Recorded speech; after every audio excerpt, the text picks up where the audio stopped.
I'm not interested in leads, Terry, just results. It's not my balls on the line here, it's yours. Now either your grass talks or you'll be directing traffic by the end of the week.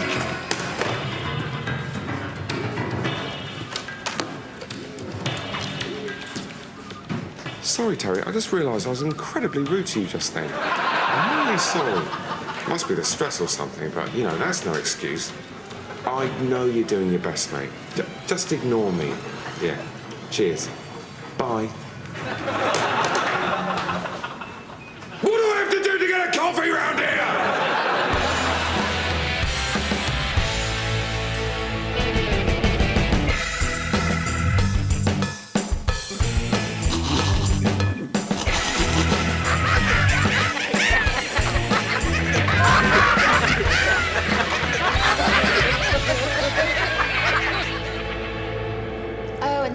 Over there would be a lovely place for a kitchen. Oh, yeah. Oh, yeah, it's a wonderful space. I was just wondering, is there a problem with damp here? I was wondering if you'd ask about that. It's, there is a lot of moisture, but it's not actually a damp problem. It's actually water which the current owners deliberately keep here. Oh, it's deliberate water? It's deliberate water, yeah. I mean, there's no reason to say that you have to have water. You could have any liquid. You know, gravy, acid, or you could even have it with no liquid at all. Dry? Literally dry, yeah. Oh, that's good, because where we live now is dry, so... Yeah. So that's what you're used to. Fine. And is this it, or are there other levels? Well, that's interesting, actually, because it's sort of split level. Because I don't know if you can tell, but the floor level actually descends towards this end of the property. And the moisture is even more pronounced here. That's good, yeah. Get out of the pool, you bloody idiot! Shit! It's the current owners! Quick, somebody put in an offer! Oh, top one, but I think we won them over. Listen, Alan, I've got something I want to tell you. I want to leave the act. I don't want to be in Fish and Chip anymore. What are you talking about? We've been together 15 years, Barry. With Fish and Chip. We can't just throw that away like... Yesterday's Fish and Chips. That's not funny, Barry. Look, the truth is, I've been talking to Roger Pinn. Roger Pinn? From Pin and Cushion? Yeah, well, he and John Cushion haven't been getting on very well for a couple of years now, and... Well, there's no easy way of saying this, but... Me and Roger Pinn, we want to form our own act. What, Pin and Chip? Chip and Pin. Well, what the hell's that? That's not a thing. It is. Well, what is it, then? It's a new way of making credit and debit card transactions more secure, and it's going to be massive. What, more massive than Fish and Chips? Fish and Chips are on the way out, Alan. They're high in cholesterol. There are associations with obese people. No, Chip and Pin, that's the future. This is too big an opportunity for me to pass up. You've got to let me go for this, Alan. Well, I wish you all the best, Barry. I really do.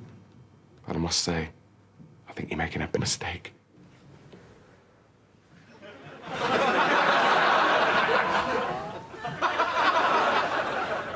It's just your arm, Alan. We've both always known. It's just your arm.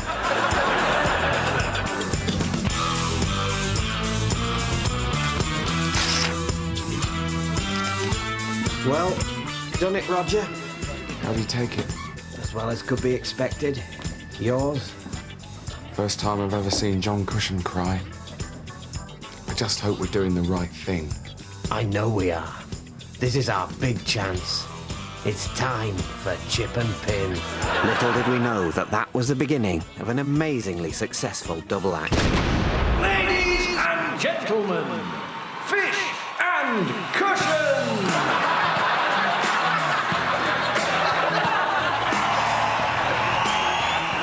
Fish and Cushion? This doesn't make any sense to me. And of course he was right. I mean, Fish and Cushion. What does that mean? But you can't argue with a 4-month sellout run. I think the hardest moment to deal with was when Fish and Cushion were selected above us to be the faces of the TV campaign launching Chip and Pin. That, I have to admit, was the one job that Barry and I were pretty sure that we, Chip and Pin, would get.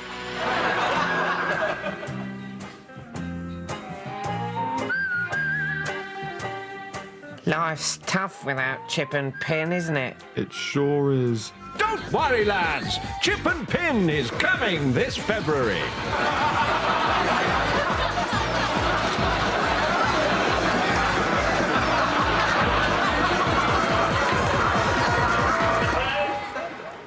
We've scored a bit of an own goal, really. Yeah.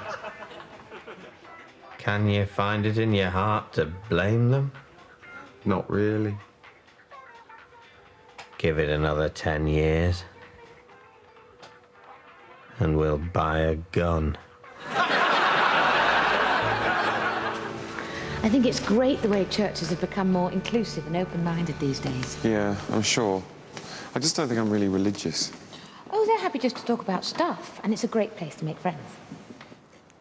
Can I help you? Hi, we're new to the area. We've just bought 3 of the old almshouses. We're having them knocked through, and we thought we'd just pop in and say hi. Who the hell did you think you were going to say hi to? The Lord your God? Because I'm not sure you've lived lives worthy of his attention. Yeah, we're not particularly religious, I suppose, but I think we'd both say we were spiritual people, wouldn't we, Tom? Yeah. And we're just interested to find out more. Not particularly religious. Interested. Spiritual. Are you testing me, Satan? What happened to the friendly lady vicar with the colourful jumper that I met last week? She's gone, child. They've all gone, banished by the bishop. I know where they're going eventually. In the meantime, Daventry. And we're back. The incredibly horrible and twisted people who are still unaccountably vicars. Maybe we should... I saw you in here last week. I saw you reading the notices and talking about your views and eating other people's biscuits. We were all watching you from the vestry, and we all thought you were a bitch. Steady on. Look, I mean, my wife's entitled to her views. Oh, isn't she just? Aren't you all entitled to your half-assed musings on the divine? You've thought about eternity for 25 minutes and think you've come to some interesting conclusions. Well, let me tell you, I stand with 2,000 years of darkness and bafflement and hunger behind me. My kind have harvested the souls of 1 million peasants, and I couldn't give a halfpenny jizz for your internet-assembled philosophy. Look, Sally. Look, we have a right to be here. This is a place of peace. Oh, please. That's a very recent idea, and not one that I think is going to catch on. Well, I'm certainly not... Begone! Begone to your satanic almshouse conversion! Leave here, damn sinning dog of a whore! Oh, at least leave a quid for the upkeep.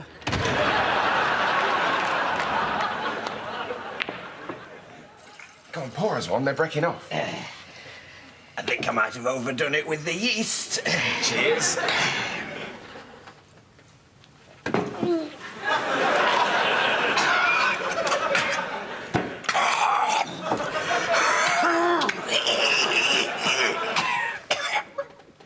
Oh, and that's a bad mess. And you can see the frustration on Terry McCarthy's face as he returns to his seat. Not a look to be taken lightly, especially at around 2 in the morning on the streets of Derby, if the media's to be believed. Well, Terry is no stranger to adversity, particularly in the form of the police. And he has spoken publicly in very moving terms about that guy he cut. I think he was right to put an end to the speculation, and it does sound to me like that guy he cut was basically asking for it. Which is not to condone Terry's actions. Terry's lightning-fast reactions. It's not to condone it in any way when we say it was that other guy's fault. Certainly in the eyes of snooker, if not, as it transpired, those of so-called British justice. I think the thing to remember here, Ted, is that both men involved are sorry. Terry has said publicly that he's sorry, and that other guy, well, he's bound to be sorry, isn't he? Every time he looks in the mirror.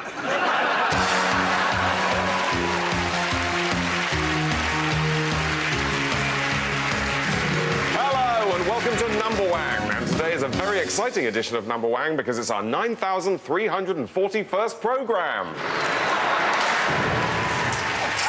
Well, joining me to play this very special game of Number Wang are two brand new contestants, Julie from Durham and Simon, who is from Space. Well, let's get on. It's time for round one. Let's play Number Wang. Julie to go first. 9.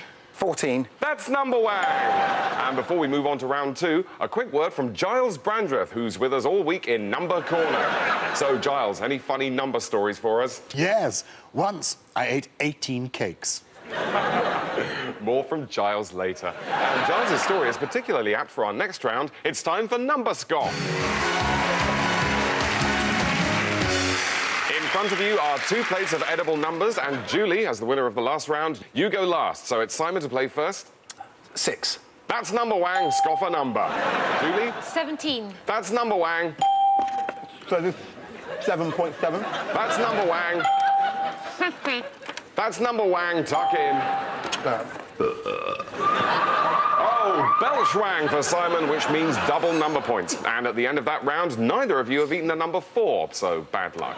Just time for a quick word from Giles. 3. Priceless. Well, let's look at the scores, and it's absolutely neck and neck because both of our contestants are on 48, apart from Julie, who's on 12. So that could all change in the final round. It's time for Wanganum. Let's rotate the board.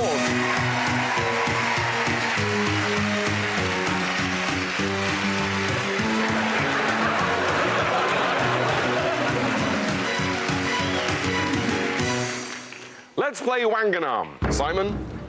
6. 2. 6. 71. 6. 14. 6. 8,709.324. Sorry, I was miles away. I think Simon got Wanganum ages ago. Did you say 6? Yes. That's Wanganum!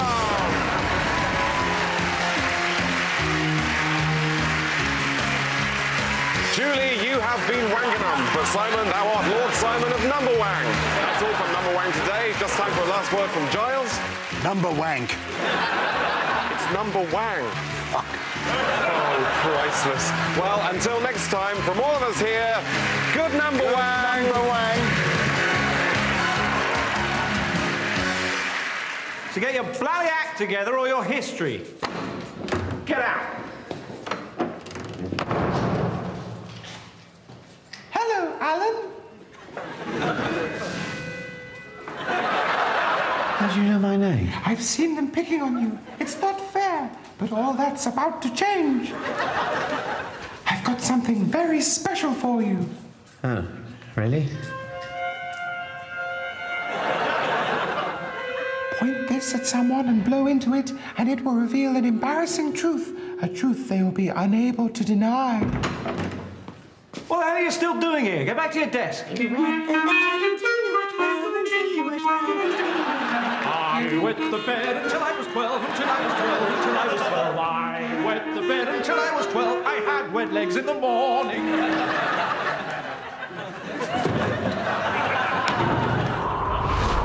Use it wisely, Alan, for it has great power.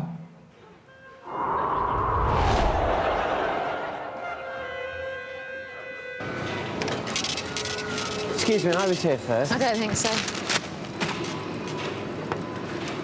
Secretly harbour racist views, racist views, racist views. Secretly harbour racist views, racist views, racist views. I secretly harbour racist views. I don't think Asians drive well. That's 25.40. Did you say you'd pay for mine? What do you mean? It would be my pleasure.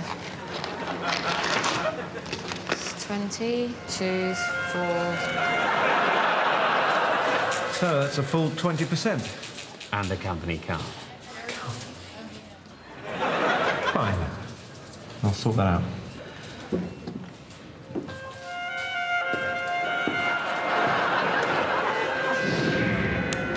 I'm sorry, sir. We are fully booked. Right this way, sir.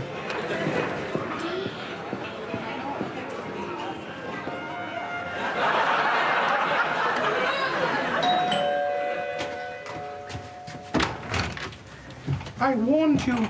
I told you to be careful, but you have abused the green clarinet. Now you must pay the price. You must give back the green clarinet. No way. Then I shall take it from you. Oh, you can't do that! I'm the green clarinet man! You think you're magic, but look like a twat. Look like a twat. Look like a twat. I think I'm magic, but I look like a twat. My mom has made my costume. You scratch your ass and sniff your hand. Sniff your hand. Sniff your hand. I scratch my ass and sniff my hand. I find the smell erotic. You're not allowed near local schools. Near local schools. Near local schools. I'm not allowed near local schools. The probation service tagged me.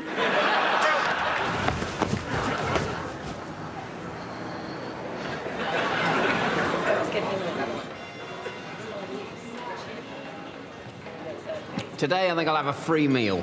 I think not, sir. But you forget, I have a green clarinet that makes you tell embarrassing truths. Yes. But now I have a red tuba, which makes you shit yourself.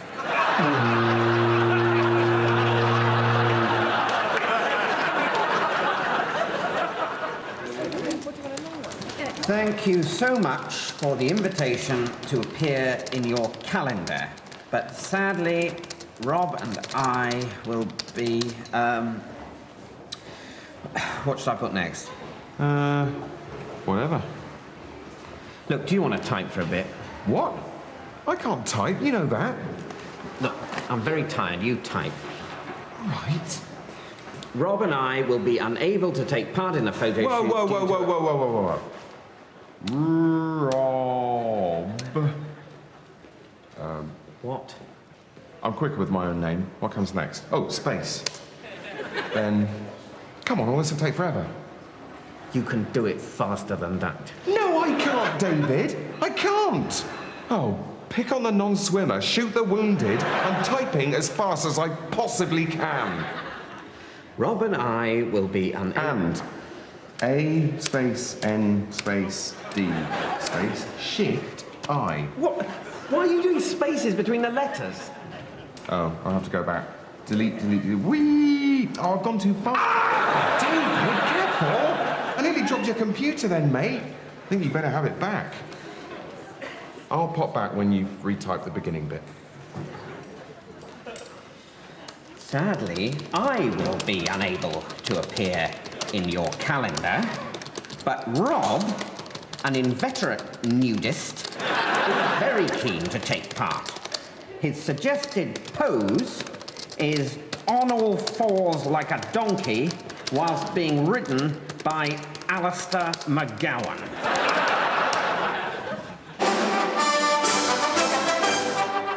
Good evening. Apparently you can see me. I can't see you, but the scientists and engineers have assured me that this is perfectly usual, although I must say I am a bit disconcerted.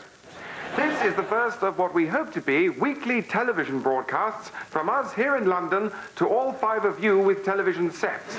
We had a discussion about which way I should look when I'm doing this, and we all agreed that appearing in profile is what looks most normal. I'm now going to hand you over to my colleague, Mr. Stanley Temp, a quite brilliant man, to continue with the broadcast. It's me. And may I say that who you were looking at before it was me is also quite a devastating genius. Excuse me, but I can't possibly allow that to go unchallenged. You feel hot. My colleague is far too kind to me. I couldn't possibly be far too kind to such a brilliant man. He's brilliant. Now, here at television, we're very keen to find out the properties of this exciting new device. Does it work like a telephone? You can hear us, but can we hear you? So we're going to carry out an experiment. When I say go, I want you all to shout, hello there. Go. Hello there. Yes, I've got something. I distinctly got something. Well, that's very... Oh, I'm just being told in my earpiece, which you may be able to make out. I'm just being told in my earpiece that apparently 4 of the 5 television sets currently in use are actually in our technical room next door. So we're not 100% sure whether I was hearing you through television or just through a door. Is there any way of finding out? I'm just being told through my earpiece that there isn't. Or at least I think I'm being told through my earpiece. I could be hearing that through a door as well. Now we don't even know if the earpiece works. This really is 1 step forward, 2 steps back. My ear hurts. Oh, well, if we're having Freddie, we've got to invite Daphne and Velma as well. Oh, yeah. Those three are absolutely priceless. Especially when Velma does her losing her glasses routine. Yeah, that kills me. Why doesn't she get contacts? Oh, I think it's a lesbian thing. Oh, I've just had a thought. What? Well, if we invite Freddie, Daphne and Velma, there's a chance they'll bring that other one. Oh, God, the scrawny one, the one that doesn't wash. What's his name? Well, we don't know. I mean, he calls himself Shaggy, but I certainly don't believe that's his name. I think it's some kind of hollow sexual boast. I think it definitely is. He's desperately trying to present himself as some sort of stud, despite being quite ugly and incredibly cowardly. The last time I saw him, he was literally shaking, and he spent most of the evening scampering up and down a very long corridor that happened to be there. Well, that's certainly no way to make people have sex with you. But maybe we're being harsh on him. I mean, he's so thin and he's always shaking. He's probably in the throes of some gritty smack battle. Let's ask him along. Yeah, I mean, how much harm can he do? Although... What? Well, there's a chance, just a small one, that he might bring his dog. Oh, not his bloody dog. He won't bring his dog. People don't bring their dogs to parties. Shaggy does. If anyone is going to bring a dog to anything, he is going to bring his dog to this. He treats that dog like it's a person. It's creepy. You know, I think that dog must have been mistreated in the past. It's incredibly nervous. You remember that Halloween party that Shaggy was at? Every time a new person came in, dressed as a ghost or whatever, the dog would have an absolute fit, make the most unnatural noises, and jump into Shaggy's arms. I was convinced it was going to shit everywhere. Yeah, well, I tell you, that's not the worst of it. Remember at Jodie's do? You remember Jodie, her dad owns that disused fairground. Well, I was just popping to the kitchen for some more ice, and who should I find but Shaggy and his dog assembling the two tallest sandwiches I have ever seen. I know. They made one the last time they were here, but they had a freak out before they could eat it. I think it's cruel to make a dog eat that. I tell you what, I think Shaggy must be very bitter, because he's obviously invested a lot of time in teaching that dog to talk, and it just can't. I mean, maybe he thought he was going to get on That's Life or something, but it's just not happened. Yes, which is a pity, really, because, of course, the dog's nephew, also a dog, a little puppy, actually talks very well. That's right. I've met that little dog, and it actually speaks very good English. It's also quite a lot braver, if a little impetuous. It is a bit impetuous, yes, but I think you've got to forgive that of a talking dog. Yes, I think you do. you do.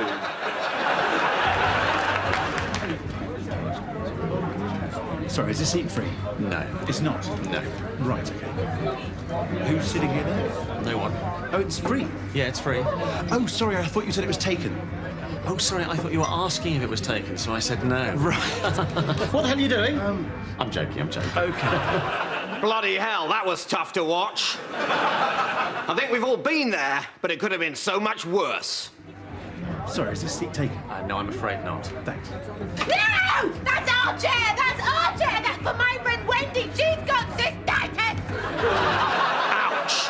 That's why we, at the All-Party Committee to Combat Footling Social Misunderstandings, are advising the government to introduce a bill standardising seat supplication as follows. Everybody be quiet! I need silence! I'm going to take this chair. How do you feel about that? That's fine by me. Thank you. We got through it! Please carry on with your evening. Everybody be quiet! I need silence! Oh, here we go. If we get our way, that's what's going to be happening from now on. The committee's other recommendation is that if you're staying at someone's house and go to the loo in the middle of the night, you don't need to flush and risk waking them unless it's a poo, in which case, do flush, but then shout, "It was a poo! It was a poo!" Thank you. Well, it's been very fine to see you, great Aunt Marigold. I'm having pills with it, sir. Good one. Really? She's got a TV. And I've been meaning to fix that broken television for you, Auntie. So we'll show ourselves out. No, don't get up. No, don't get up. I won't hear of it. Don't get up, or we'll be back.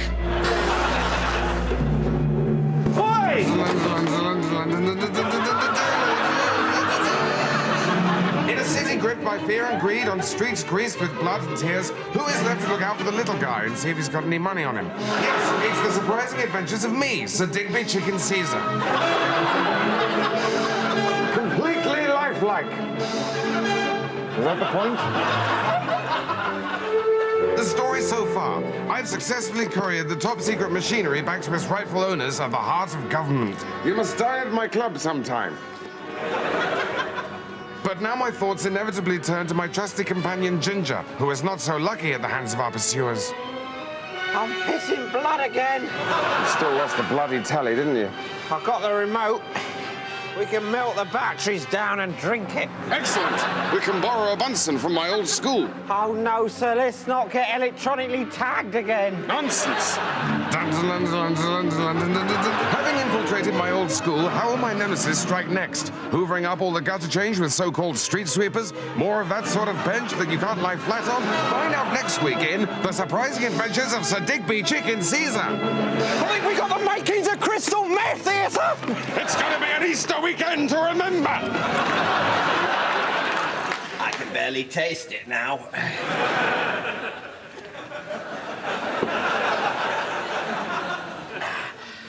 Oh, and that's a bad miss. But luckily for Terry, it has run safe, so Barry Drebin will now be attempting a safety shot. Oh my God, he's fluked it! Barry Drebin has fluked a pot, and he's as good as dead. And isn't it nice to see Barry take time out to apologise to his opponent for his good fortune? It's a comprehensive apology, Ted, which is understandable when you look at Terry McCarthy, who has gone very still. Barry continues to apologise, and is it just my fancy, or is there the trace of a tear in the corner of his eye? Compassion, perhaps? More likely fear. Yes, he's dropped his cue and he's on his knees. And this is the kind of thing that can happen when you have such wonderful characters in the game as Terry McCarthy. He is a fantastic, colourful, big-hearted, big-fisted credit to the sport.